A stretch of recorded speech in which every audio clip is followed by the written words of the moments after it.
welcome Raisa Terry! Ang ganda. When you believe. When you believe.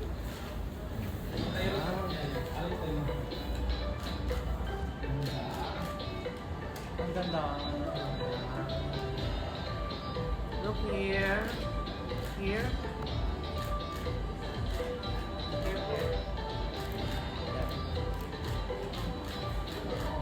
Here po.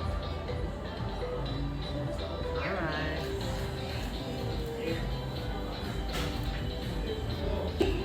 Christine Ilayon Legacion! Oh,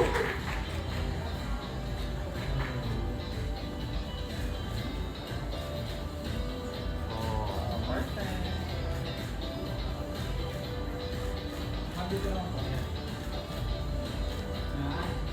Look here. Look here po. Dito po. Sa photo. Dito po. Photo. Huwag pong gagalaw. Dito po. Ayan. Thank you. Here po. Perfect. Look here. Eyes here. Alright. Hello everyone. Thank you so much for taking the time to come here and have some moment with me and Raisa. And it's really an honor to be interviewed by the pageant media. This is a dream na natupad na because before nakikita ko lang kayo sa Facebook, pero ngayon kino-cover niyo na kami. So thank you so much po, and I'd like to introduce myself again. I'm Christine Ilayon Legacion, and I'm the winner of the Mrs. category for I Am Model Search Miss and Mrs. International 2026. Fun fact about me, I just came from work. So, straight from work po ako. But again, thank you so much. I'm really very happy to be here and to be able to talk to all of you. Okay. Good evening, everyone. And as Christine said, we are very grateful for everyone for your time and for interviewing us today. It's like a dream come true for us, for both of us, because before we are just seeing all of the interviewers and the famous pages that we're seeing in the social media, and now you are interviewing us tonight. So, fun fact. So, I'd like to introduce myself first. I'm Raisa Terry. I am the winner of Miss category for I Am Model Search, Miss International. And fun fact, I also came from work, so we're both introverts. So during the pageant, we're talking about it, and it's really a good content for us. Yeah.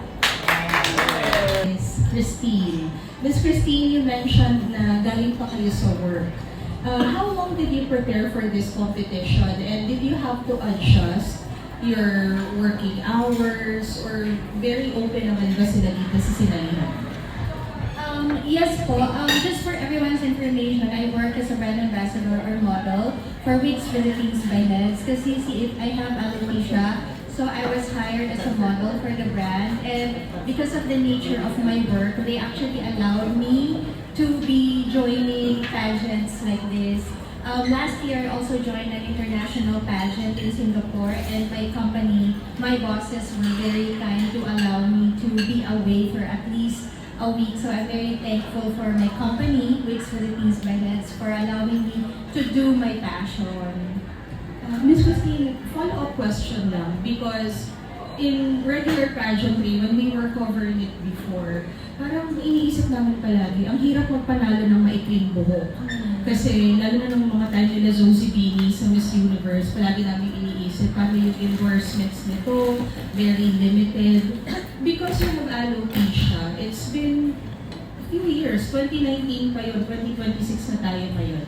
Ano yung nakikita mong difference in terms of acceptance, in terms of how they celebrate you knowing that you have alopecia? Is it more accepted now? Yes, I think so po. And I'm very happy because nag-pay off na. I think worth it lahat ng effort ko to break the barriers of, usual beauty pageants, because in the past, the society thinks that beauty pageants are only for the beautiful of face, sexy body, the usual. But I was hoping to be a trailblazer, somebody who can change it, somebody who can open the mind of our society that beauty pageants is not only for yung mga magaganda, but it's actually for everyone. As long as you are confident, as long as there is something you can show, as long as you are someone who has a goal to like change the world and actually make the society better, then you can also do pageants. Yeah. Congratulations. Thank you so much. And then my question now is for Raisa. We talk about beauty pageants, lalo-lalo na kung gaano kalakas ang Pilipinas sa international pageantry. May usapan nga kami na hindi na namimili ang Pilipinas kung minor or major pageant kung sinasalihan. The preparation ng major at saka minor girls, parang pareho lang yung level ng bigat. Ano sa tingin mo yung nakapanalo sa'yo? Was it your sash or was it something else in the competition? Okay, first of all, we got this crown because of our team. And of course, I'm very grateful from that above, no? Kasi lahat naman is being given to us because we prayed for it, and also it's we are destined for it. That's how I believe why I got the crown. And also, bigyan grateful ako sa team ko kasi they are very dedicated, and lahat sila is binigay nila lahat ng all nila para makuha talaga namin yung title. So, yun yung dala sa amin sa Crown as a title. And my follow-up question for you is, alam naman natin na-mention kanina that you're also working, you came from work. Paano mo nabalance yung time mo in preparing, leaving, and now with your duties as a winner? Actually, nagpaalam talaga ako before kami mag-join sa pageant. It was really a hard decision for us kasi medyo malaki rin yung responsibility namin sa work, so we really have to stop it for a while. While the pre-project, we have to train and prepare all of the wardrobes and all of the team members. And during the pageant talaga, nagpaalam talaga sa kanila na please give me at least 1 week more, and then after that, I'll go back to my work and we can continue again. Yun. So I really had to take their consent. Alright, thank you. And next question is from Anton Adair of Pageant Talk. Hello, again, congratulations, Christine and Raisa. Okay, so question ko for both of you. So ano yung nag-inspire sa inyo to join this pageant? You go first. Okay. Nag-inspire sa akin is for all of the people na naniwala sa akin, na nag-invite sa akin na mag-join sa pageant. For me kasi, kung naniwala sa akin na I can do this job. Actually, it's a job for me kasi it's really a job from the very beginning up to the last part na may role kang fulfill and you will have to wear the title. So people are looking up to you and they are expecting a lot of inspiration na makukuha ng mga tao from you. So, yun, yung nag-inspire sa akin lahat ng tao na niwala sa amin. Ang naging inspiration ko, first of all, is my alopecia awareness advocacy. Being a member of Alopecia Philippines and being an alopecia warrior myself, I wanted to spread awareness and educate the world about alopecia. And what better venue I can bring my advocacy but joining pageants. And by joining pageants, I think I can break the barrier that beauty pageants are only for like the almost perfect people na may buhok, maganda, sexy. And now that I have been crowned for the Mrs. category of I Am Model Search, I think nag-expand na yung ating advocacy and that more and more people na hindi yung usual beauty pig material can actually join beauty pageants already. And the second, this is yung redemption. Like yung sinasabi po ni Mama Franz, I wanted to redeem myself from many things that happened to my life lately.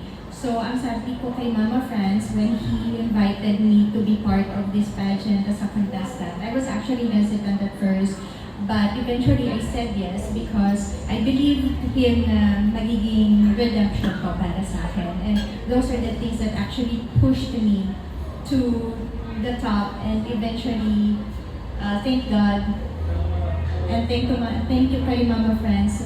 I got that crown. Okay, so follow-up question ulit sa inyong dalawa.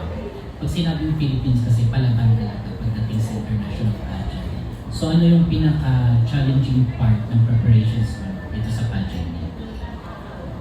Ang challenging part, I guess, yung mga kalaban namin, talagang sobrang kompleto yung team nila. I was telling you earlier na, di ba, from hair to makeup to photographer, iba pa yung videographer, iba pa yung mga PA, lahat sila meron na. And then yung Team Philippines, parang sa tingin ko, medyo kulang pa yung team natin. But I think if medyo kompleto pa yung team natin, and then if we get more support from the government financially, I think we can push it better to be at the top of any pageant na meron sa mundo. Kasi ako, I actually asked for financial help. Meron mga nagbigay pero sobrang baba. Like, siguro sa transpo pa lang, wala na. So maybe if the government can be more supportive, mapupush pa natin yung mga candidates natin. Kasi yung mga sinesend naman natin sa mga pageants, di kalibre lahat eh. So para hindi masayang, sana may support din ng government. To add to Team's points, no?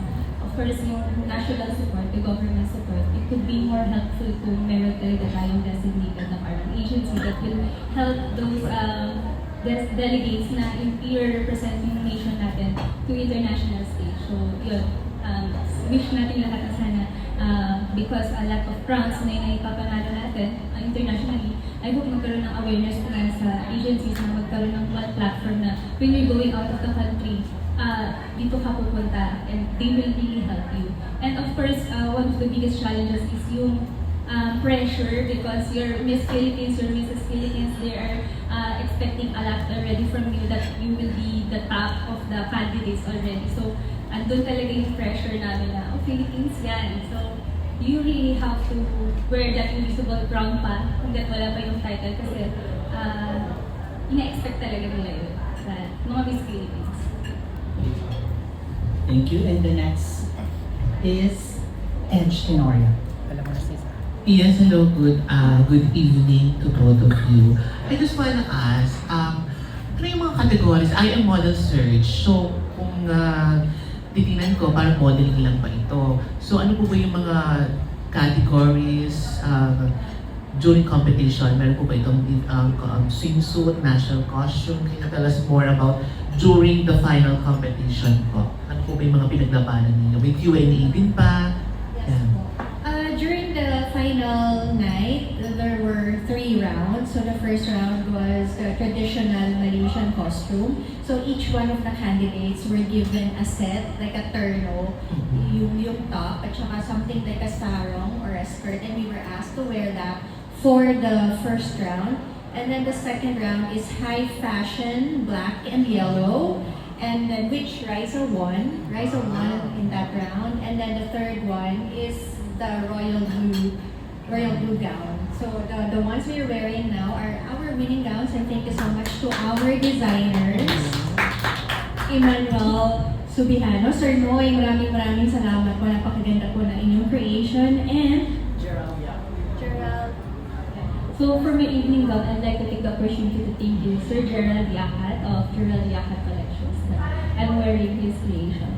So to answer the first question, the I Am Model Search for Miss and Mrs. International, it's more than a modeling pageant. It's actually a beauty pageant as well. Because during day 1, we had this video shoot and photo shoot where we will be wearing our evening gowns. And then we will also wear our national costume. So we had that photo shoot and video shoot. But the same national costume that we are going to wear on the last day, the final day. And then after that, we also had the preliminary round. We had to wear also the national costume, and we had to do the ramp modeling, wearing that, and also the talent portion and swimsuit. But we are wearing the pario. They call it as pario, like a sarong in the Philippine culture. So because it's a Malaysia, it's a Muslim country, you have to wear it. You cannot be like the similar pageants na you are wearing the two-piece. they are a bit more conservative with that. But your MS, you competed for MS category. It means you have child na ba?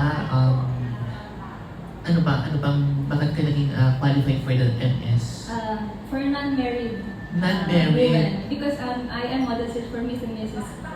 International. It's a festival So of you're women. single? How old are you? I just turned 37. It's my birthday. Oh my God, 37 guys! At saka ang bata mo tingnan sa 37. Kala ko 27 lang. First time mo ba ito mag-pageant? Yes, actually. Really? This is my first time kasi nga, very introvert person talaga ako. And it's really one big leap of faith for me kasi just a simple people looking at me, it gave me a lot of stage fright and nananervous talaga ako kaya really big effort for me na mag-join the pageant. Bata mo tingnan sa 37. Akala ko pa sabi ko join the Miss Universe or other national pageant. That's what we like dun sa pageant namin. No? Na it's not just for the usual candidates na very tall, very young, and you know, kasi there's that platform allows us, Festival of Women, to join and be able to create awareness for all of our advocates. So that's the actual crowns, no? Okay. Ano yung mga responsibilities or duties nyo as a title holder of I Am Model Search? Babalik pa kayo ng Malaysia or go? Yes, I believe we have duties, especially with other pageants that our organizers have. And you, Ma'am Christine, of course, during finals, showcase mo yung yung totoong ikaw. Yes po. So, pwede ba namin makita? Okay lang ba? Of course. Of course. Oo, okay. Miss Christine Ligacion, our winner of Mrs. Category of I Am Model Search.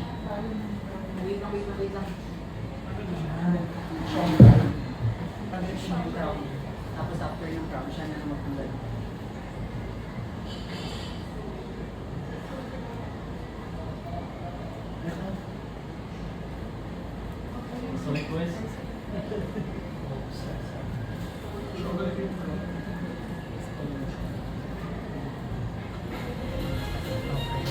This is how I look like with the wig, but without.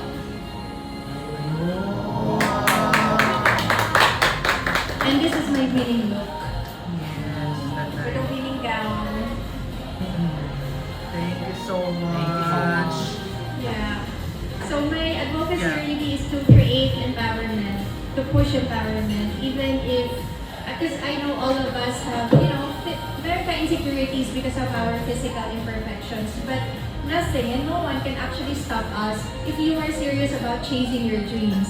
And when I went to Kuala Lumpur, I was just simply chasing my dreams, but I wanted to be myself. So I took my wig off. This is me. We can be bold, we can be brave, and we can achieve anything. Yes! Thank you and congratulations again. Thank you so much. Next is Jay Barbo from Pageant. Hi, good evening everyone. This is Jay from Pageant. Pinawait lang natin. This is how you put it on. Ayan. I've been wearing wigs since I think I was 16 or 17. So I can put it on like natutulog na lang. Kabisado ko na siya.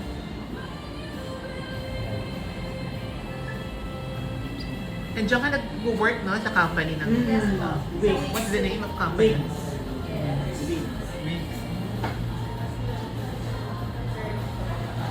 Alright, so once again, this is Jay from Pageant Trend. Congratulations once again for winning the crowns of your respective categories in Kuala Lumpur, Malaysia. So I'd like to ask first, the winner, the grand winner of I Am Model Search Mrs. category by Miss Christine. So, what was the reaction of your parents when you joined this competition and after winning the crown? Actually, my parents are very supportive. of what I really wanted to do in life. At first, they didn't want me modeling the wigs because it entails me taking it off and then putting it back on again. They didn't want the public to see me at my weakest because they think pag wala akong buhok, yun yung weakest ko. But actually, it's the opposite. Pag wala akong hair, parang yun yung strongest ko. But my family didn't want me to be doing that initially. But after some time, nung nakita nila na happy ako sa ginagawa ko and that I'm able to help other people by serving as an inspiration, naging mas supportive pa sila sa akin. Yeah. Thanks for sharing. How about you, Miss Raisa? Ano yung nag-reaction ng parents mo? I'm very grateful na yung whole family ko, you're very supportive and they are very proud kasi I was able to go out of my own shell kasi everyone knows that I'm really a shy person. I'm really very shy person. As much as possible, I don't want anyone to be looking at me. That's really my real nature. So they are all surprise sila kasi out of all the people, ako yung sumali sa ganun na, yun yung the last thing na i-expect nila na gagawin kasi na. So yeah, I'm very grateful for them that they are so supportive. Alright. You had mentioned a while ago that you're an introvert. So how did you cope up, of course, in joining international pageant? Of course, with the help of my team, every single time they are still trying to help me. Like every step of the way, they are making me smile. But really, it was really hard for me kasi talagang nagkakaroon ako ng stage fright. And I think marami rin siguro makaka-relate sa akin ng mga tao na I want them to know na it's really possible to also be, to go out of your own shell and everything is possible. So I want to inspire them. Thank you. Last question na lang. Ano yung naging mantras nyo during your international journey? Mantras and manifestation. Manifestation. So of course, bago kami umalis, lagi namin sinasabi na parang, okay, uuwi kami ng may crown. Uuwi tayo ng may crown. Lahat po yan, positive kami, so we don't entertain any negative thoughts. Actually, meron ka pong friend na parang kasama ko siya. Parang 2 days bago kami lumipad. And maraming hindi nangyari kasi during the time ng mga typhoon, so maraming mga bagay na hindi nangyari na pag may mga lakad tayo. And bigla niya ako tinanong na parang, sis, hindi ka naiinis, hindi ka nagagalit. Sabi ko, kasi sis, I have to be very positive kasi dala-dala natin yung nandun sa competition. So, natuwa siya, tapos nung nalaman niya nanalo ako, sabi niya, sis, now I know kung ano yung sinasabi mo na bakit ka hindi naiinis, hindi ka nagagalit. Kasi out of dun sa tatlong pupuntahan sana namin, lahat yun hindi nangyari. Tapos, at the end of the day, gabi na, tinanong niya ako, bakit hindi ka naiinis, hindi ka nagagalit, hindi ka nagtatantrums or what? Yun sabi ko sa kanya na, we have to be very positive. I'm sure there's a reason bakit hindi nangyari yun, hindi natuloy. After reading the crown, minessage niya ulit ako, sinabi niya na, now I understand bakit naging ganun. So, dapat talaga nagka-positive tayo in everything. So, I was happy na kahit pa paano pala, even one friend, inspired ko na pala siya in a very little way. Thank you so much for sharing. How about you, Miss Christine? Ano yung naging mantras mo? I just always try to remember. I do my best to remember Mama Francis' reminder to just enjoy every moment. So, during the competition, from day 1 until the coronation or yung pag-give ng crown sa akin, ini-enjoy ko lang talaga each and every moment. Kasi I think life is short eh. I just lost my husband 3 months ago and doon ko na-realize na sana pala mas na-realize ko yun ng mas maaga to just enjoy every moment and to live your best. And yun yung ginawa ko during the competition.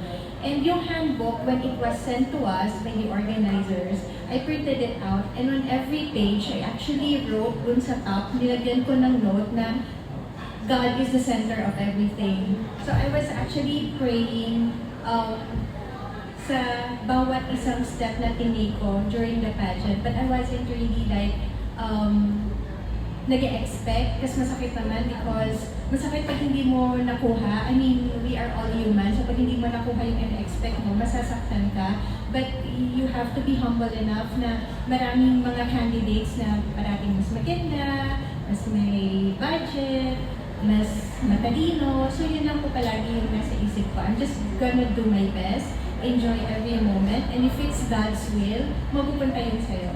Because if it's not for you naman din, whatever you do, hindi rin yun mapupunta sa'yo. So, yun po. I thank Mama France for the reminder and also God for, for giving me and Raisa this opportunity to be crowned as the main winners because I think God has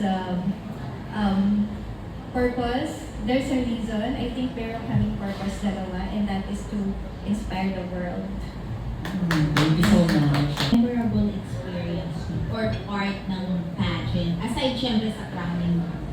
At sino yung mga closest mo na fans or candidates? Pinaka-memorable was, I think, second, third, and fourth day. Yun yung, the fifth day of the competition. Kasi syempre yung first day, medyo nag-warm up pa, medyo we're trying to get to know each other better. And sobrang busy namin kasi we were trying to settle because almost all of us kakagaling lang from the airport, fresh from the airport. So lahat kami medyo pagod-pagod. So the first day was like just a warm-up for all of us. And also, just like Raisa, I'm also a very introverted person. But I can actually adjust easily to the situation. So if the situation calls for me to be like kitay or mas maingay than usual, I can do it. And I was able to let out that part of me during the second hanggang dun sa last na day na po ng competition.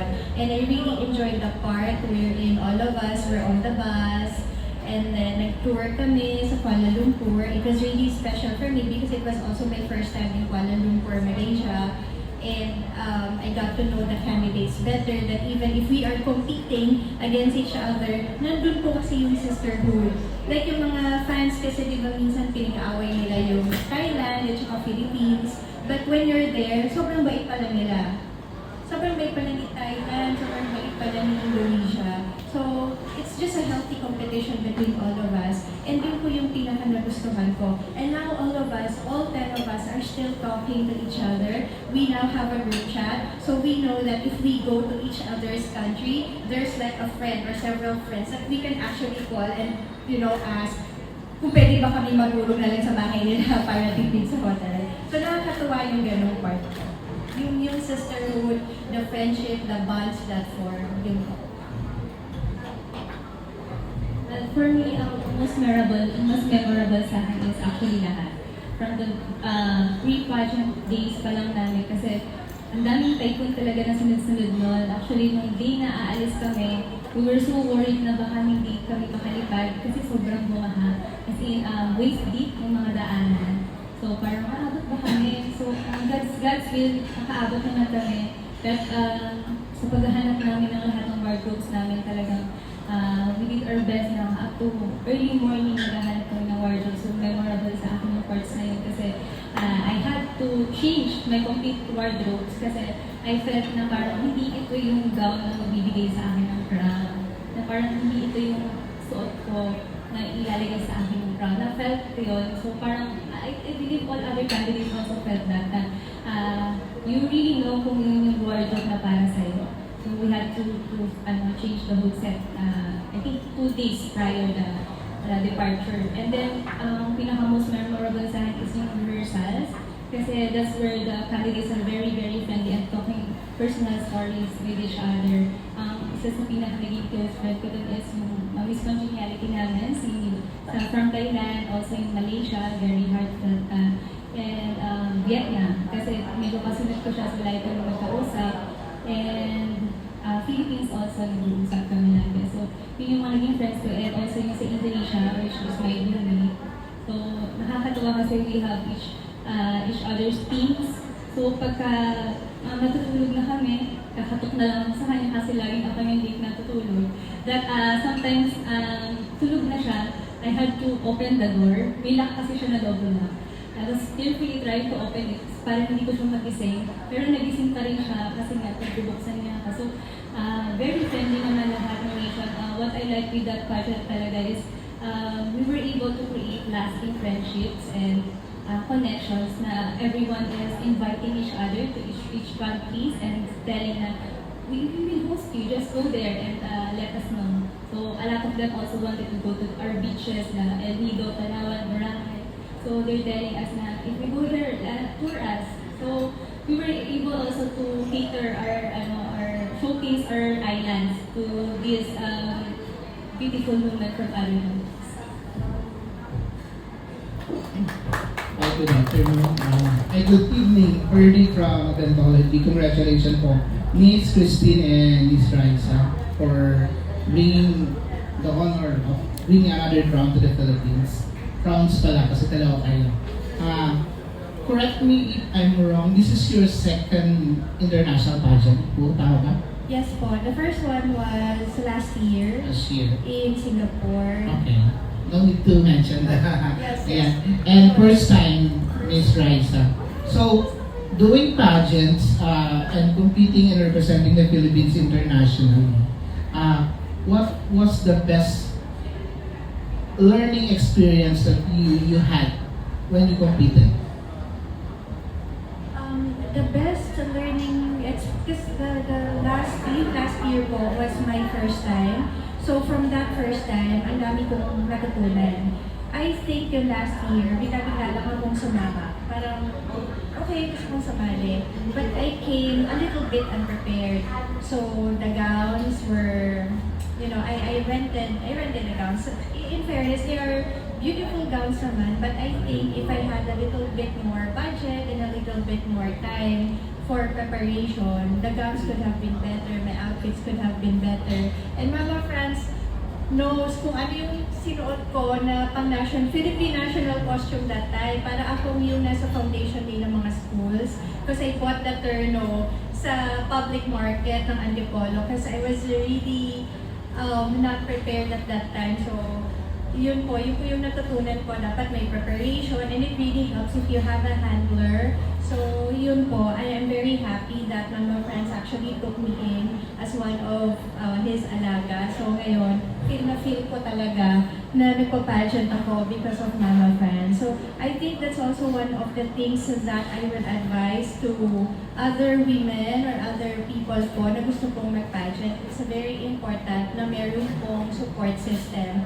merong handler, merong team. Kung kaya naman ng budget, why not? Because it will help us to actually reach our goal, which is the crown. And of course, enjoy every moment lang. Okay. Miss Raisa. Siguro one of the biggest learnings I've had is really how to believe in yourself and depend on your determination. Kasi after all, you are the only one that will step on that stage. Not your team, not everyone else that supports you, not your family, not your friends, not even your friends. No?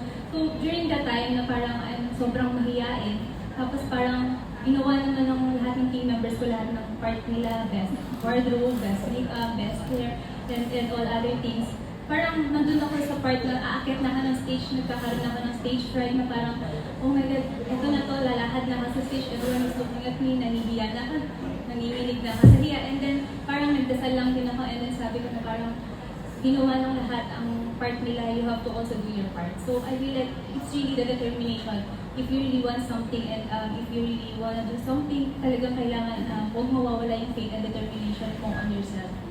And follow-up question to the both of you. How would you use your title and your crown to be a good influence to your community? Number one kasi of my advocacy is women and youth empowerment. So, meron kaming mga incoming programs that will inspire those category of population na we are going to let them know na we are advocating for education and maraming ways para ma-inspire natin sila and also makuha nila yung pangarap nila sa buhay. May mga bagay na kailangan i-continue natin and especially ang pag-aaral ng marami rin kasi mga kabataan na out of school youth. Isa yun sa advocacy ko na sana as much as possible, continue natin yung studies natin kasi with education, there's more opportunities na makukuha nila and yun yung sa tingin ko na kailangan natin ma-improve also ng sila.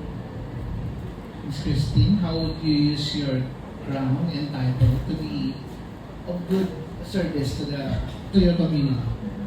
My advocacy for the alopecia community has actually been existing before the title and the crown. And my plan is to just continue it now that I have a much bigger platform, now that I have the crown and the sash, then I will be using this platform to actually create awareness, not only here in the Philippines, but internationally. And I'm really very excited about that. I have already some upcoming projects, like in a few weeks from now, I'll be attending a book launch event because a book author here in the Philippines, Eric Ruiz Rojas, actually wrote a book about kids with alopecia. And I will be attending that. I will be showing them that, hey, I have a crown and a sash and you can be anything you want as long as you won't stop your physical imperfections to be a hindrance to what you want to achieve in life.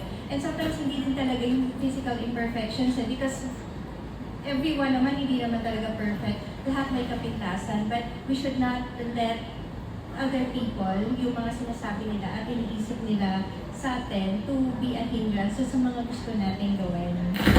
Because we cannot control other people eh. They can say and think anything about us, but if we let them affect us, then I don't think that's being confident enough. So that's where I'm gonna use my crown, my title, and my sash to promote empowerment, confidence, and this is only not for my alopecia community, but for all the widows, yung mga nabiyuda, kasi medyo syempre mabigat po sa kanila na nawala yung mga asawa nila. So I'm actually creating some projects already so I can reach out also to the widows, not only here in the Philippines, but in other countries as well. And hopefully, with I Am Model Search platform, I can, create projects, create activities wherein every widow and every alopecia warrior can have a safe space wherein they will feel safe, loved, and valued.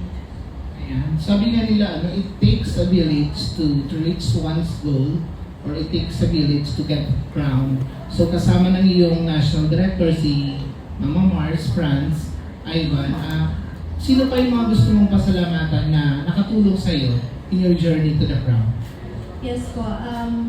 I also want to thank the designers of our gowns, si Sir Alfonso Emmanuel Subihano, si Sir Gus Villa, also yung team po ni Miss Raisa, because they were also very kind enough to do my makeup and hair.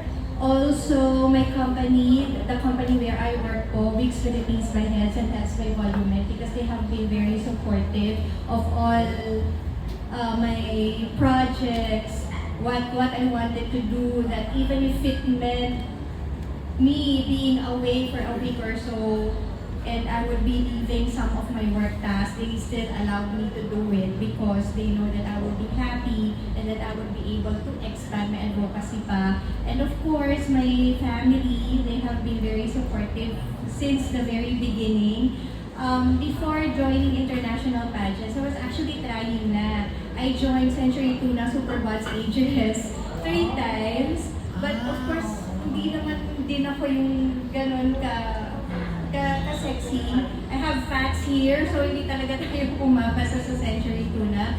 But I'd say that all those 3 years na nag-join ako ng Century Tuna, na din yung na-raise din yung confidence ko, na-boost din yung confidence ko. So thank you also to Century Tuna for creating a space also for married women like me and those na hindi naman talaga like beauty queen material, because there is a venue for us to still showcase what we got. And then, who else do I want to thank? Everyone who actually supported me, and my late husband. I know he's here. If you watch... Baka nandito siya, love. If you're there, I really miss you. Maramdam ka. Maramdam ka ngayon. Sumapi ka kaya. So, yun po. And also kay Rai, nakakatawa po nun kasi pareho kang introverted in nature. So when we first saw each other sa Terminal 1, sa NAIA, hindi we were looking each other the eye, pero hindi kami masyadong nagpansinan kasi nahihiya kami sa isa't isa. And then, habang tumatagal yung competition, we had more chance to actually talk to each other, and we discovered that we are very much the same in nature. So kaya pala hindi kami masyado nagpapansinan. Kasi nag-iiwasan kami eh, yung mga mata namin. Parang, gano'n. Masyadong nahihiyain. Pero nakakatuwa po na kahit pala yung mga introverted, masyadong nahihiyain. As long as you have a goal, you have an advocacy to push, kaya pala namin na mag-rise. Ilang Andy Rice pa ba yan? Okay na. First, magpapasalamat syempre sa Diyos kasi every time na kinakabahan ako or natatakot ako, nagdadasal lang din talaga ako ng mga pagdasal, Our Father, kaya paulit-ulit yan kompleto. So lagi talaga ako, syempre kay Mama Mary kasi devoted din talaga ako ng mga Father.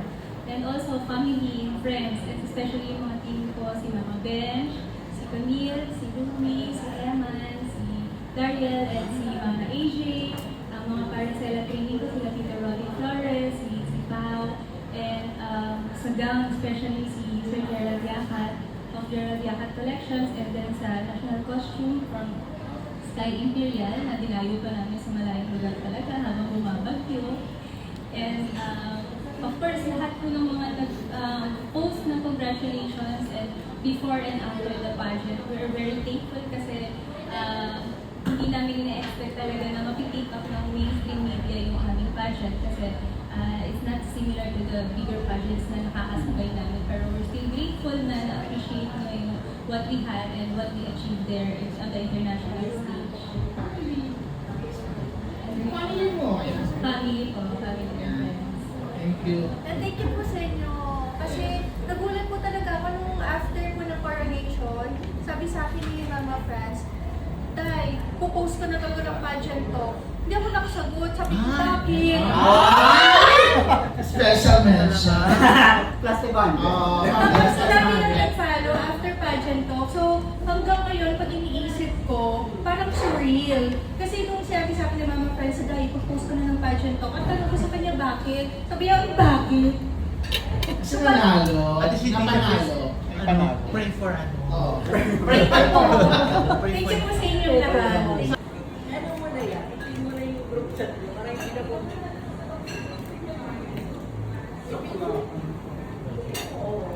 Here, waiting.